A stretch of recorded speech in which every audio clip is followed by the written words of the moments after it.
Certain things in life you go through as a soldier, you won't forget. You will never forget basic training. You never forget your first combat deployment.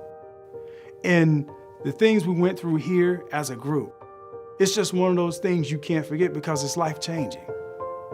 To be honest, I don't know what I would have done getting out if it wasn't for changing lanes. I remember sitting in ACAP, the course that we have to take getting out. I just was kind of like, oh, I really don't know what to do after this. I want to work. I want to have a purpose of what I'm doing.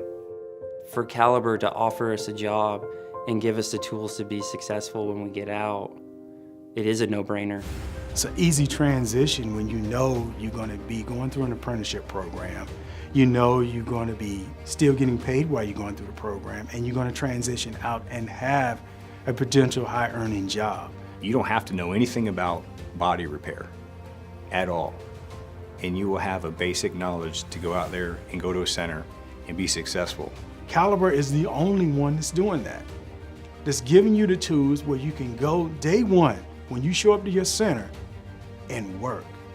Caliber is, offering you the opportunity to put your own food on the table, giving you life traits and life skills so that you can take what you learn here, go onto your place and get a job, keep a job. So up to date of what you'll actually get in the shop. They're setting me up with certifications that I would have to pay out of pocket for. Despite, moving to something that's a little bit different, not quite as involved, I still feel pride and accomplishment for the things that I do, the work I do. When I take on a customer's car, it's about how I'm getting the job done for them, done quickly and done correctly the first time, so they can get back to what they're doing, because every second of every day that they don't have their vehicle, they're missing out on something. It's like the Army, there's a bigger picture, and it's not about you. That's what we actually look for, is still to be a part of something. It's just instead of wearing fatigues, we wear Caliber.